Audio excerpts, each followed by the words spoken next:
because coming up next on AM Live, Eye checks for the elderly may reveal presbyopia is a condition associated with aging. We'll find out more about this condition, which causes the inability to focus on objects up close.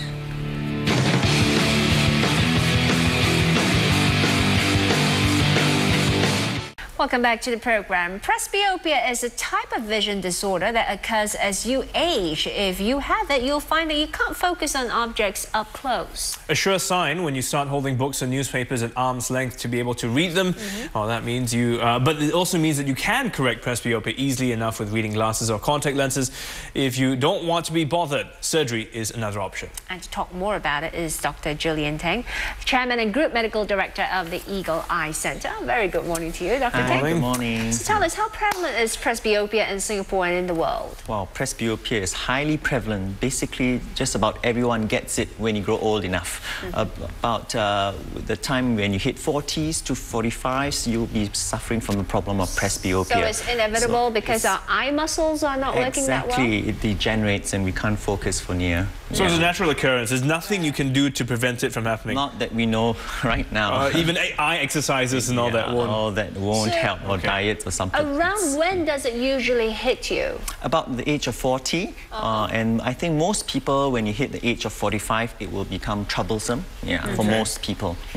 So, but does it affect people younger than 40? Yeah, it does in some unique circumstances. There are people who, you've heard of this before, you know, they were born with perfect vision when they were young, but actually they've been having hyperopia, or what we call long-sightedness. They're actually having some form of plus degree in the eye, which they have to focus for when they look at the distance. And so when they are getting older, they will suffer this presbyopia problem earlier than others, because if they're already focusing for distance, they have to focus more for near, and thus they will usually be suffering from presbyopia at the age of 30s.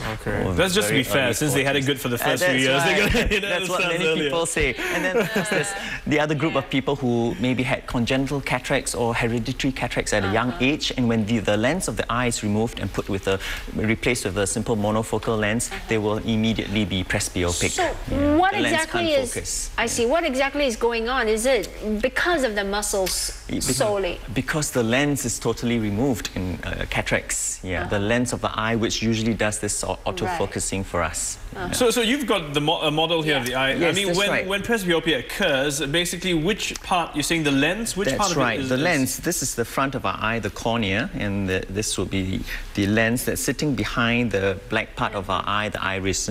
And the lens is the one that does the focusing for far and near for us. And when you get a cataract, actually it's the lens that gets cloudy and needs to be replaced. And when we replace with a new lens, although all these new lenses are good, they don't have this autofocus function.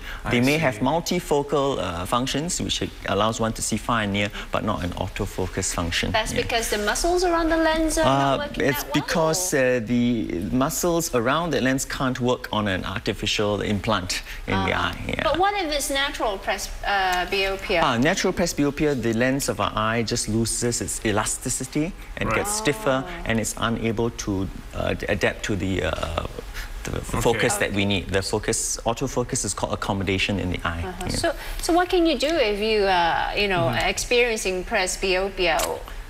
Conventional treatments today have been, everyone wears reading glasses. You can buy one off the rack, and that's the simple reading glasses. But you can make bifocals or progressive glasses, which allows them to see both distance and near at the same time. And you can even do a monovision correction, means in the glasses, one eye is under-corrected, so it can see near, and the other eye sees far better. But both eyes are still looking at the distance. And this can be done for contact lenses as well.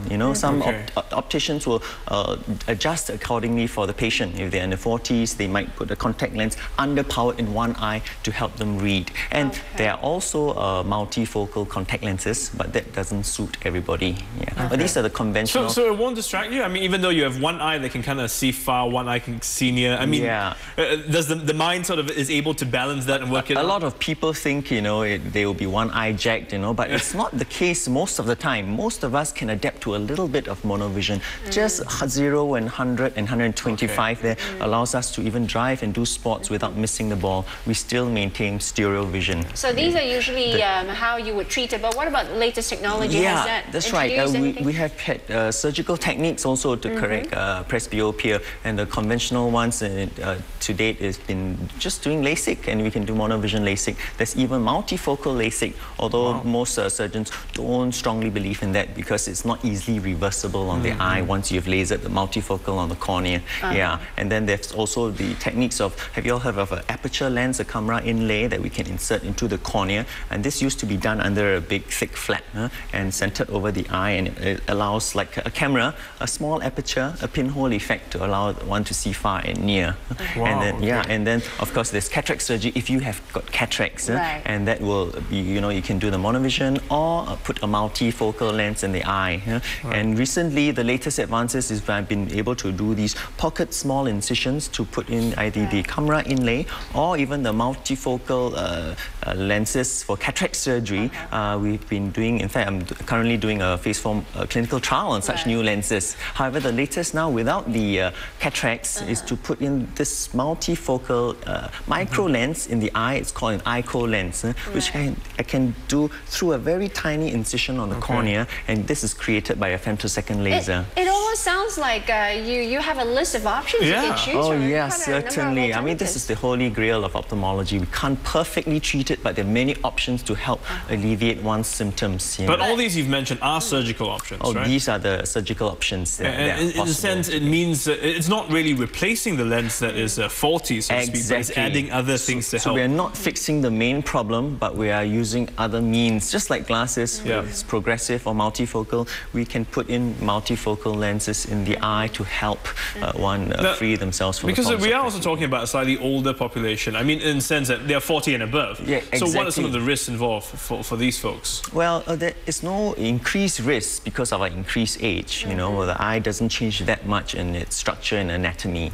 So. But I'm assuming with the many different options that you just gave us, it's not something that's suited for everyone. Each option will be better suited There's no one size fits all, and one may fit someone better than another, and that's why there are many options available just to fit most people. So then you consult your doctor, and then you assess which one is the best. We do need a thorough assessment because you might come with myopia or astigmatism, and some options are not as suited for one. Generally, these surgical options, what's the downtime? I mean, how long does it take for you to recover? Well, it takes, for different procedures, takes a different time. For this ICO lens, it just takes 5-10 minutes to do, inserting a small micro lens into the center of the cornea, in the middle layers of the cornea, and this just takes 10 minutes, and the recovery is quite quick because it's a small wound. A patient could see near vision right from the next day, but typically it takes 1 week to a month to fully adapt to it, because they may have a little bit of problems with glare and halos and a little bit of blocked vision, but there are patients who are very happy with it, 70% to 80% satisfaction. You mentioned LASIK earlier. What about those who are earlier on in life had LASIK? I mean,